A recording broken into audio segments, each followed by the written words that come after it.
Hello, my faes and friends. Welcome back for day 4 of the Fae Movement Field Guide. I'm really excited you've come this far. For the opening ritual today, I want you to, so I'm just going to tell you about it, and then you got to put this on pause and go do the thing. And it's really important that you do, because it's part of you stepping into your full self, your full embodiment of who you are and what you have in this world. Like, you are a piece of this big, confusing, weird puzzle. When you choose to show up for yourself for 10, 15 minutes a day, it really goes a long way. It's huge, and you will be rewarded for that. I promise. I promise. I have experienced it myself. Ideally, go for a walk outside in nature. If you happen, of course, right now in the Pacific Northwest, it is so nice out. We definitely want to go for a little walk outside. But if it happens to be cold and rainy and you don't want to go outside, I recommend that you, which I still would recommend for you to go do it, just like bundle up and go do it, because I have actually seen the most beautiful, amazing things in nature at those times because there's not as many humans out. But you can also sit next to a window and just kind of gaze out the window for 10 to 15 minutes and just observe, kind of like the deer practice from day 2. Just practice walking silently, like a silent meditation, being with yourself. If you have any friends with you, that's totally fine to bring them with you, but like invite them into this practice with you so you guys can actually do it together. Now, observe sensations like the smell of the fresh air, the feeling of the breeze on your skin, the sun on your skin, hearing the bird songs, even when there's an airplane coming overhead. You know, just observe and try not to put any names to anything. Just observe it. Don't talk about it. Be in silence. And 10 to 15 minutes, come right back and press play, and we will get into the field notes for today. Field notes for day 4. The first one is things I noticed during my moments of silence that I'd usually look over. I love this one because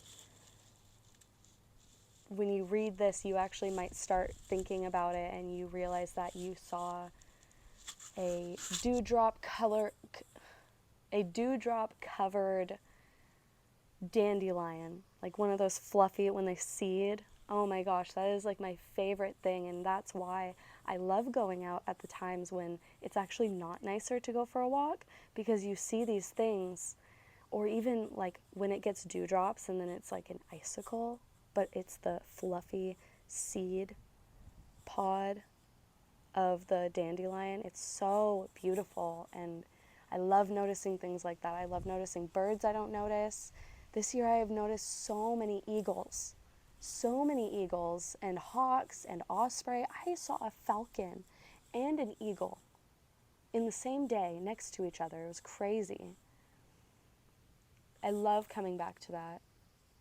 I also notice the small things, the things that you don't see in the sky, like little bugs on the ground or little bumblebees doing their thing, stuff like that. The second journal prompt is, what sensations, sounds, or details brought me into the present today? Is there anything my inner world has been trying to communicate to me lately? So when we slow down and we really start thinking about these little things, like for example, in between me working today, I've been actually out here on this yoga mat, just taking some deep breaths, looking up into this beautiful cherry tree. And I don't know if we can hear it on the video or not, but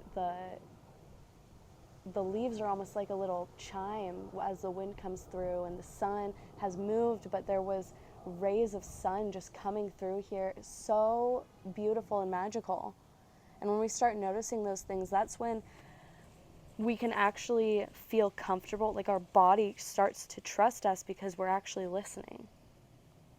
Lately, my inner world has been trying to communicate to me that I need to start eating a lot more raw fruits and vegetables, and obviously it's like the season for it, it's summer, so I've been listening to that and eating a lot more celery and carrots and apples and watermelon. I love it. Our body starts to create this trust, this relationship of trust. It's just like any other relationship you have in your life. Peers, family, lovers, all that. It's all based on trust and being comfortable with each other. And what happens when we're not comfortable with each other? Miscommunication, arguments, frustration, pain. So little things every day you can do. Little things throughout your day. You don't even have to be like constantly focusing, being like, I have to work on I have to work on myself all the time. I need to heal. I need to heal. You are not something to fix. You're perfectly perfect, just the way that you are, perfectly imperfect. And it's just cultivating that healthy relationship with ourselves. The third is, what kinds of things distract me from listening to myself fully? And how could I support myself to feel more safe to listen? So just bouncing off of the last one, we need to create an environment for ourselves to feel safe to listen, because oftentimes we are tense without realizing it in our body. We are in survival mode, even though there's no lion or tiger coming after us. I've actually utilized ways of creating healthy stress for myself through fasting, cold plunging, and I mean, even this body mod, my tongue, that was an initiatory experience. That was a chosen stress to put upon my body so I can allow my brain to relax and not be in fear all the time. Because when you face your fears, your brain doesn't have anything to make up. There's no stories to make up, because you're like, no, actually, I already did the thing that seemed scary and I was actually okay. So in healthy environments, healthy amounts of stress, that's how we can support ourselves to feel more safe. And sometimes it doesn't look like cold plunging. Sometimes it doesn't look like getting piercings and tattoos. Sometimes it just looks like, knowing actually I've been so stressed that I don't really want to inflict more stress, even if it sounds healthy, even if somebody's telling me it's good for me. I need to listen to myself, and actually I think I need to sleep. And let yourself actually fully rest. Get off your phone. Let yourself fully rest so you can come back, and that also creates trust with your body. I've done a lot of contortion training even, and aerialist, circus kind of stuff, like really intense training. That kind of training doesn't come easy. You have to breathe. You use breath work to allow your body to let go of those stress signals telling you, no, it's too much. No, you can't stretch that far. It's going to hurt you. While also listening to your body and knowing when not to go too far. These things are very powerful, and it's also so simple. It's actually so simple. So simple. Sometimes it can feel like the most complicated thing in the world, but I think that's the funny thing about sabotaging our lives in the way that we do. We are so funny as human beings, sabotaging ourselves. This is why these practices are so important.